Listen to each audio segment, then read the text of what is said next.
We're back with the 9950X after a hell of a long week working on Zen 5 efficiency testing. If you haven't seen that video, go check it out. It's on the channel. It went up like, I don't know, 16 hours ago or something like that. But the 9950X is up for review now. Here's a quick pricing update. The 9950X is a $650 CPU. Direct alternatives might include the AMD R9 7950X at about $520 US right now, the Threadripper 7960X as a, we'll call it cheap HEDT part at $1,400, or possibly the upcoming 9900X at $500. The existing 7900X is $360 though, making it possibly a better contender depending on what you need and the value. Finally, Intel's 14900K is $546, but again, we have currently paused Intel recommendations until we can evaluate the new microcode fully. AMD has some communication problems. It always has had problems, largely with marketing, but this time the communication issues included not telling reviewers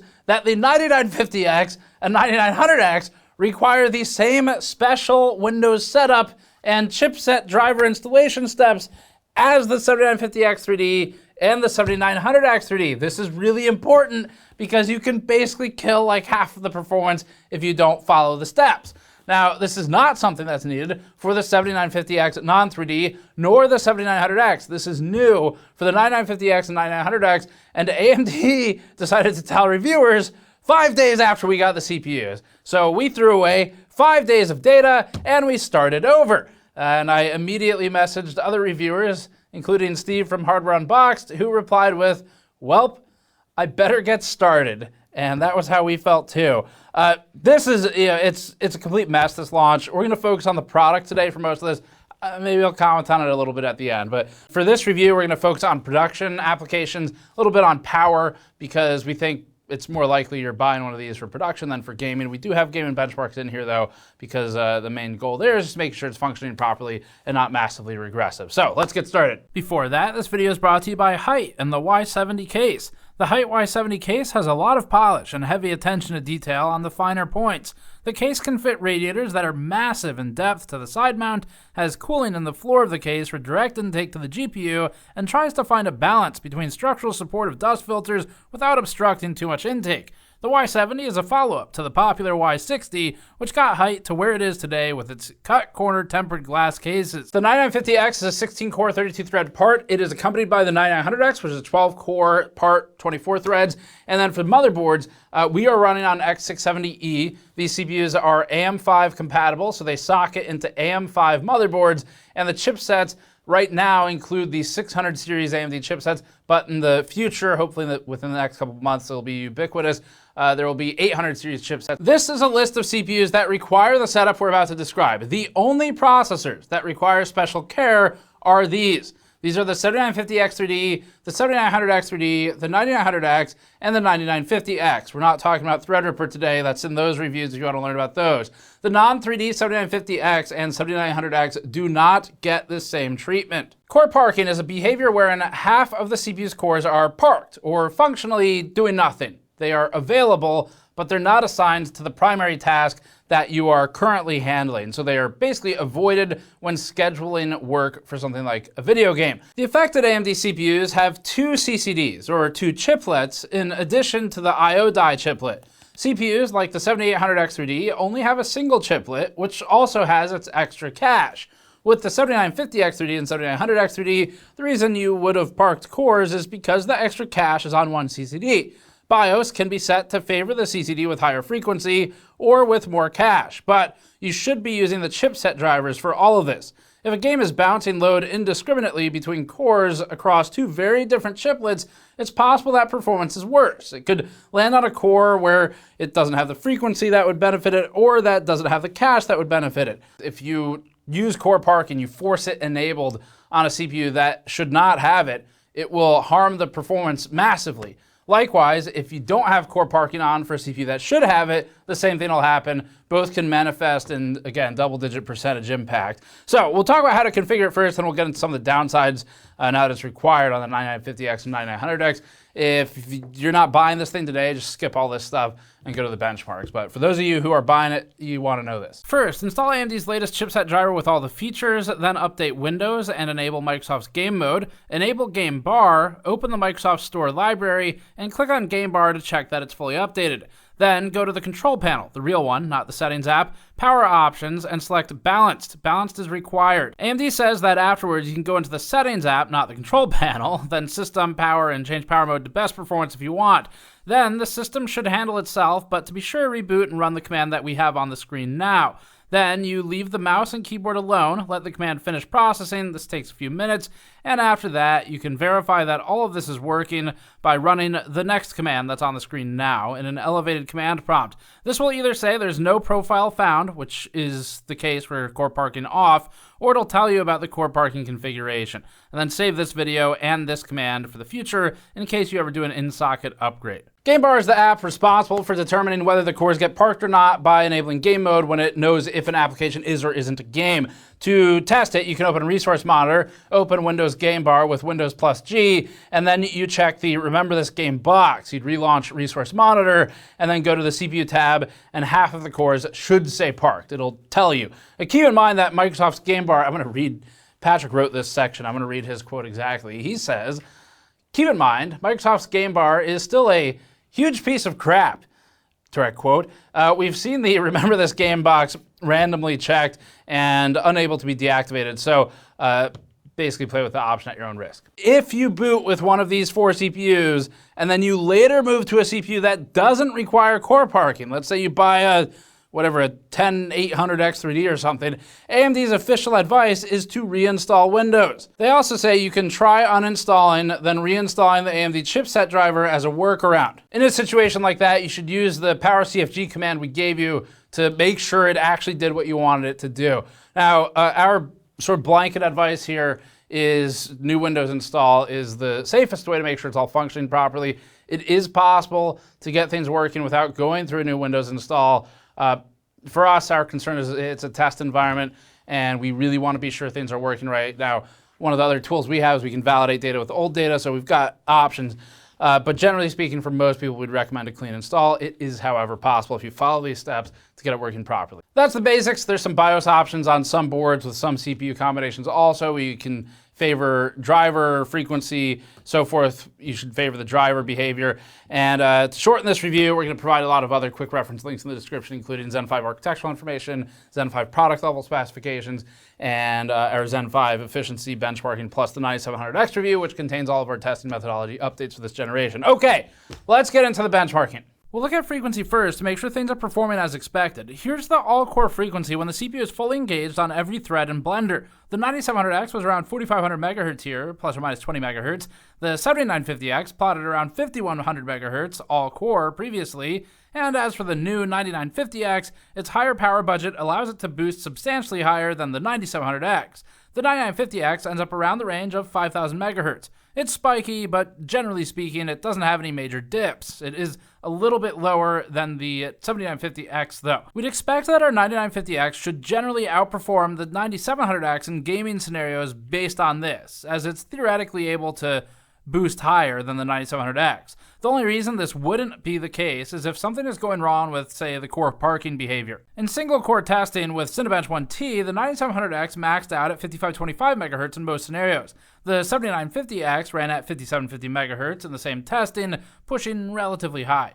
The new 9950X is also in this area, with ours plotting around 5710 to 5725 MHz for a single-threaded load. As long as there's architectural uplift, this should enable the 9950X to also outperform the 7950X in lightly threaded scenarios. Power consumption at the EPS 12-volt rails in just Blender is up now. This isn't an efficiency chart, it's just the peak power consumption in a worst-case scenario. You could use this to help buffer your PSU requirements. The 9950X pulled 223 watts in this benchmark, which is down from the 7950X's 251 watts that we measured previously. The 9950X is about 70 watts below the 13900K here, and against the R7 family, the 9950X is pulling about 136 watts more than the 9700X and its 87.6 watt entry.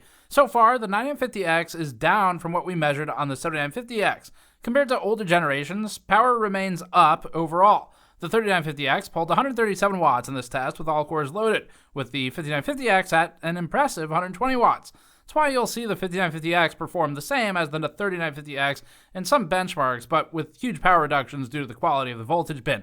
We're starting with our efficiency benchmarks now. If you haven't seen our efficiency deep dive from just yesterday, definitely go check that out. It's in the link below. Open another tab and save it. Really in-depth and good video with a lot of findings. It's extremely interesting though, and it reveals a lot of CPU behaviors, but it also plotted the course for what we're doing in this review, which is run a limited set of additional tests for efficiency. All core workloads are where the 9950X belongs, so we'll start with production applications. In Blender, the 9950X ends up neighbors with the 7700 and less efficient than the old 5950X, which was a remarkable chip for its era. The 7950X ranks at 29.5 watt hours here, so in the very least, the 9950X improves massively on that. This improvement is a 26% reduction in the watt-hour measurement for this specific test. The 7950X with Eco mode does phenomenally here, as it always has. With 105 watt Eco, which we found to be the ideal configuration rather than dropping down to 65, the 19.1 result has it as a chart leader and just ahead of the 9700X and behind the PBT limited entries.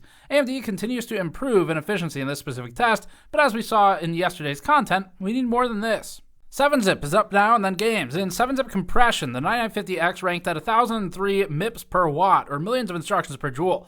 That has it as one of the least efficient on this chart. We haven't run the 7950X through for the efficiency, the power logging here yet, so we don't have comparative data for efficiency for that one. This is a brand new data set we'll add to it. For things that we can compare against, the 9950X ends up about the same place as the 9700X with PBO blasted and behind the 7600X. Part of this may be explainable by hitting other non-core bottlenecks and limiting its total performance. Now for games, Final Fantasy is one of the ones that had more interesting behavior, especially on some of the 7000 series CPUs explained in yesterday's video. For the 9950X, the CPU ended up pulling about 85 watts, or 10 watts more than the 9700X, but obviously far less than what we'd see in all-core work. That extra TDP gives it extra power budget, even though half the CPU is parked, but half the CPU is parked. This is not useful. The end result is overall good performance in an absolute sense, but less efficient operation. The 9950X outdoes the 14700K and 14900K, but underperforms against everything else. In Phantom Liberty, the 9950X pulled about 119 watts while producing a frame rate similar to the 9700X. As a result, its efficiency is through the floor. This CPU is just off the far end of the bathtub curve for these kinds of games. The baseline power consumption to keep this CPU operational is higher, and it has a ton of cores sitting there doing next to nothing. This CPU needs to be fully leveraged to have a better result, like we saw in Blender, not parked. And games just don't really do what you would need when you're core parking, which is what you should be doing for gaming. In Stellaris, the 9950X completes 1.4 simulations per watt hour, which has it below almost everything except for the 14700K and 14900K CPUs. The 9700X leads by a significant margin, up at 1.8 simulations per watt hour, with the 7800X 3D roughly doubling the performance. The only positive is that it's ahead of Intel here. We're starting with production benchmarks for the 9950X since its intended use case would be for workstation type tasks, followed by gaming benchmarks just to make sure it's working as expected. Blender starts us off. The 9950X is the new chart topper for tile-based rendering, posting a total render time reduction of 12% from the 7950X. That's going to be one of the top gains we see in this review, as this is a fully engaged all-core workload. The 14900K from Intel required 7.9 minutes to complete the same work. Depending on launch day pricing, if the 7950X moves around or not, it's possible that it remains the best option for a machine that combines workstation and gaming tasks when looking at it from a value standpoint, but it really depends on price positioning. We don't know right now if the 7950X will drop in price at the time we're filming this because it's pre-launch. Generationally, the 9950X reduces the total render time required by 43% for the 5950X and 3950X, which both require about 10.4 minutes to complete. It's not a mistake, they are just the same here. We talked about that from our original review years ago if you want to learn more. If you prefer to look at this from the direction of increase in time required, obviously the percent flips and nearly results in a doubling, but we do these comparisons as percent reduction in total required time because that's the direction of improvement. AMD is at least moving the needle with this one. We'll see if it sustains, but in the very least, if they happen to be very similar in price, the 9950X makes more sense than the 7950X. Adobe Photoshop is next, tested with the Puget test suite for Adobe. Scoring is done as a formula calculating filtering, scaling, other types of tasks, blend modes, things like that within the software. In this benchmark, the 9950X scored 11,694 points for Photoshop, which has it below the 9700X by a technicality. They're basically the same. Photoshop can utilize extra cores, but it isn't making enough use of those extra 8 cores over the 9700X to matter here, at least not with the way this test is run. Generationally, we saw similar behavior with the 7950X and 7700X. They were within margin of error of each other. The 9950X improves on the 7950X by 7%, which still isn't bad, at least it's not regressive. Certainly not a huge excitement though. This is performance we'd expect out of something more like a mid-generation refresh. It doesn't really feel like enough for how much this was marketed as such a brand new platform to work off of. Versus the 5950X, the 9950X improves 33%. The 3950X gives the 9950X an uplift of 60%. So if you've been on the 3950X for years now, it's at least starting to look like you'll get meaningful uplift in some of these tasks. The newest version of this benchmark combined with the newest version of Photoshop shows AMD favorable positioning, whereas older versions showed Intel favor. Intel's first showing on this is below the 7600X. In Adobe Premiere, the 9950X scored almost 11,000 points for the extended benchmark. The 14900K flanks it with the standardized and the faster memory, but ultimately these are equivalent. Against the prior generation, the 9950X improves 31% over the 5950X, which is down near the 7600X, and 42% over the 3950X. For a comparison, the 5950X, which itself wasn't always an exciting uplift over the 3950X, posts a 9% improvement over its predecessor. Anyone expecting a 7950X era gain here would be pretty disappointed. That one saw a 26% uplift over the 5950X, but of course, that also came with it an entire platform change from AM4 to AM5. Intel does much better in this test than some of the prior ones with our current data set. The 14700K and 14600K are still in the top portion of this chart, and we actually generally like the 13600K when it's been discounted as it has recently, and sometimes the 14600K for a cheaper option for this task plus gaming, especially when they're discounted. But we're waiting for some of the smoke to clear for Intel before we resume any recommendations of them.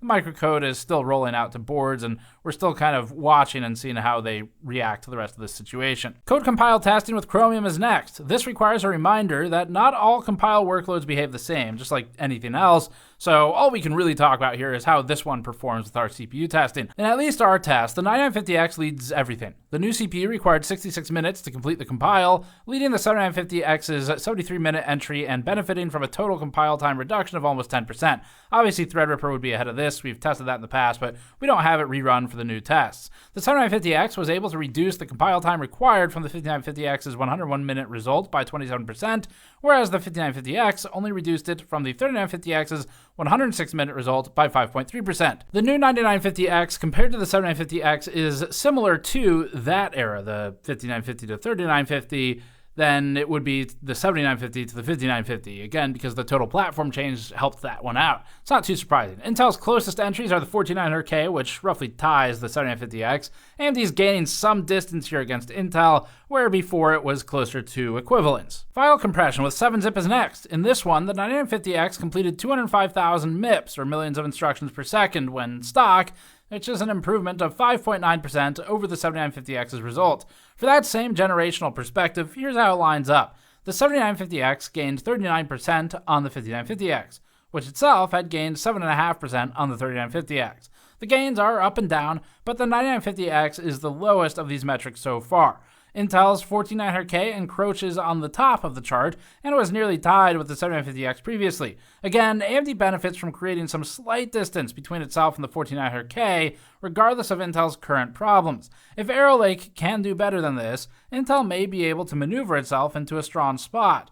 It'll depend on if Intel can regain confidence before then. Against the 9700X, the 9950X completes 71% more MIPS. This aligns with the massive core count difference. Decompression moves some of these CPUs around, but the 9950X remains at the top of the chart. Its lead over the 7950X is only 1.6% here. We may be running into something like memory bandwidth limitations. That'd be a separate test. But the next CPUs are pretty far away. AMD's 9950X leads the 14900K and its 229,000 MIPS result by 22%. It's a big advantage. The 5950X also did well in this one, shoving itself right between the 14900K and the 13900K. This test clearly favors having a bunch of homogeneous cores. Against the 9700X, the 9950X doubles performance, but it also doubles core count, making this one of the more linear gains that we'll see. Spec Workstation is up next. This testing is completed using the Spec pre-built benchmarks for various professional software. The first one is for LAMMPS, which is part of Spec's biomedical suite. As tested by the Spec benchmark, LAMMPS has the 9950X as the chart leader. It's up at 6.93, leading the 7950X's 6.61 result by 5%. That also puts AMD now ahead of the 14900K. The next one is for the Spec Workstation FSI test, or a financial test, which it says analyzes Black-Scholes pricing models, runs Monte Carlo simulations and probability simulations, and runs a binomial options pricing model. We're not familiar with what any of that means or what the use cases are in the real world. Just being real with you. But our hope is that these tests are useful to the audience. In the past, some of you in the financial industry have told us that they are. Here, the 9950X ends up leading the 7950X non-3D by 7.7% at 9.47 to 8.79 points. The lead over the 14900K is 20%. Against prior generations, the 5950X gives the 9950X a 61% lead. Gaming is up now. This is less important for the 9950X. You shouldn't buy these CPUs for a gaming build only. Our main goal here is to just make sure it works properly and doesn't chop the frame rate in any major or unplayable ways. That used to happen on old AMD platforms. We won't spend much time on each of these charts. We think that time is better spent in the production and other sections of this review. Dragon's Dogma 2 is up first, a CPU-heavy game that came out this year. The 9950X is about the same as the 7950X here. It's technically slightly ahead, and as a positive, we're seeing benefit from the 16-core parts in this specific test. It's actually really cool from a testing perspective, because historically, some of the 16-core CPUs have had problems in gaming, but this was especially true in older games. And as you all likely know, we just refreshed our whole game suite, where most of them are 2023, 2024 launches now. We're starting to see in some of these where they are CPU heavy and more cores can help. The 9950X is definitely not worth buying just for gaming, but neither was the 7950X. In this one, it's holding an average frame rate similar to a 13600K or a 5600X3D, both of which are much better value for just gaming. The lows on the 9950X are good though, which means it clears the bar of working in a gaming scenario. The 7800X3D remains remarkably good value in this particular game. Intel's i7 CPUs at the top also do overall well. You can see that the older 16-core CPUs also outdo their generational family by small margins. The 3950X leads the 3700X slightly, and the 5950X leads the 5900X and 5800X non-3D parts slightly. This is pretty cool to see, as, again, it was rare in prior years of benchmarking. Dragon's Dogma 2 looks like it's a pretty good game for our test suite. In Baldur's Gate 3, the 9950X landed at 111 FPS average. That has about tied with the 13700K and slightly ahead of the 5700X 3D. Against the 9700X, we're seeing about a 2.9% uplift with the 9950X. Lows are similar, but with the 0.1% lows technically worse. The gain over the 7950X is about 5.2%. The 3950X allows the 9950X to run 55% faster, with the 5950X allowing it a 28% lead. As for the 7800X 3D with our default memory, it outperforms the 9950X by 19.4%. The 14900K is also up here at 121 FPS average when paired with faster memory, or down at 116 FPS average without, where it and the 13900K become limited. The 9950X is working better than we expected for Baldur's Gate 3. Stellaris posts results that have the 9700X outperforming the 9950X slightly. The reduction in average simulation time is 1 full second, or about 3.5% time reduced. The 9950X is also tied with the 7800X 3D, with this being one of the only tests where we saw the 9700X leverage its changes to pull ahead of the X3D part. The 9950X has the same architectural benefits, so it's up here as well. Despite not improving over the 9700X, the 9950X at least improves on the 7950X. The jump from 33.3 seconds to 28.4 seconds starts to become noticeable for longer play sessions. Back in the 5950X era, we can see that there was no real differentiation between it and the 5600X and the 5900X. The 3950X is actually a little bit worse than the 3700X. This makes sense for those CPUs as they sacrificed more frequency along with their core count increases. Intel's presence begins at the 30.5 second mark with the 14700K and 14900K, which are about the same. Final Fantasy XIV Dawntrail has the 9950X at 336 FPS average, which is a somewhat noteworthy lead over the 9700X of 2%. It'd be insane to spend this kind of money on it for just gaming, obviously, but at least it's tracking better, and we seem to be past that old era of high core count parts floundering, like what we saw with the original Threadripper 1950X. The 7800X 3D remains the clear gaming chart leader. To better understand what's going on in Dawntrail, we plotted the frequency of the 9950X and 9700X during this workload. We found that the 9950X's all-core average was about 4975 to 5000 megahertz, which is lower than the 9700X's all-core average of 5500 megahertz. But that's because it's averaging an inactive CCD. We'll look at that in a second. You can see that the 9700X's all-core is just below its maximum single-core frequency. At the same time, the 9950X is able to boost its maximum core higher, up to 5670 to 5700 megahertz. At times, that's around a 150 megahertz advantage over the 9700X, which explains the performance that we're seeing in Final Fantasy. If we plot the average frequency for just 8 cores that are active, we see that it aligns with the max, so that helps explain things even further. The 9950X is just boosting higher everywhere here. Now for F1 2024. F1 had the 9950X at 393.7 FPS average, with the 9700X at 380. It's about a 3.5% difference between them. One note here, we have observed more variable behavior in this test on the 9000 series CPUs as compared to the 7000 series, which we think has to do with the memory kit change, where, as discussed last time, we can't use our standard Corsair DDR5 6000 kit for the 9000 series, as the platform has some issues running it at the manual timings we set, despite 7000 working since launch. This Lexar kit does pretty well to match, but it is not a precise match and has some reduced controls on some timings.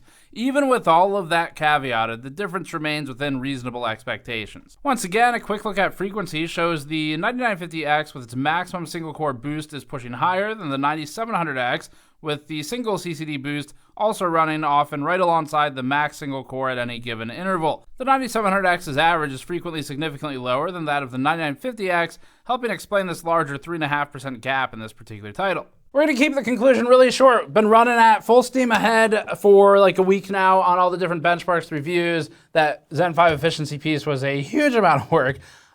So if you've gotten here, we'll keep it short, and you probably have a few questions. Your questions might be things like, which CPU is better value? Is the 9950X worth it? Should I buy the 9950X or the 7950X? Are you wearing the same shirt you filmed in 2 days ago, and have you left the office or seen the sun in 2 days? And to the last two questions, I'd say, why don't you mind your own business, okay? AVX512 is a strength for Zen 5, which becomes more relevant on these mini HEDT CPUs. That'd be a big potential reason to buy a 9950X instead of a 7950X. We saw in Blender, for example, where there's a massive efficiency uplift, but also a performance improvement, so that's another type of scenario. In gaming, the CPU is just not as efficient as almost any other modern AMD CPU. You shouldn't buy it for only gaming. So we think it boils down to this. For gaming, you buy a 7800X3D. For production workloads without particular focus on AVX512, and you can research your applications if that matters for them, we think the 7950X is far better value. These CPUs are more likely to be under a full all-core workload than the R5 or R7 CPUs, so you're more likely to benefit from the reduced power that we saw in certain all-core workloads, but not all. That said, the 7950X is $520 now.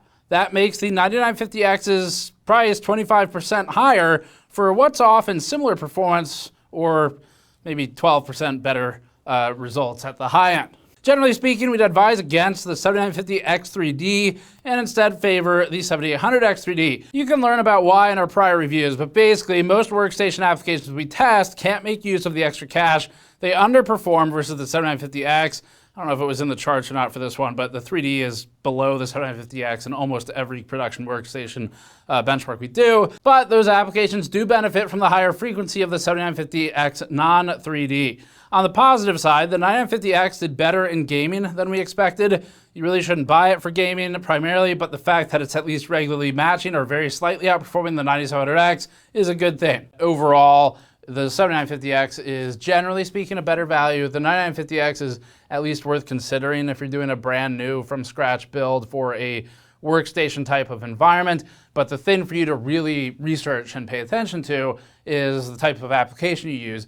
If it is really heavily threaded, it is running all cores at 100% all the time, like in Blender, it's comparable to that, and or if it is an AVX512 application, you are more likely to benefit from a 9950X in a way that at least might start to matter versus 7950X. Whereas if those things aren't the case, then we think the better value is to buy the 7950X instead. So it's gonna be up to you. You gotta look at those scenarios and you can research your applications to learn more about that. But that's it for this one. Thanks for watching. We're gonna knock out the 9900X and go back to the 9600X, and then I am going to sleep for a day. But thank you for watching. Subscribe for more. Go to store.gamersnexus.net to help us out directly. You can use code THISISFINE for 10% off while that code is active, which directly helps us on the store. And we have these super cool multicolor solder mats that we've added to the store in the past week or so.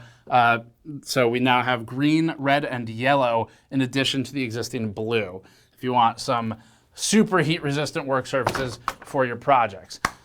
Thanks for watching. Check out the Zen 5 efficiency video. We'll see you all next time.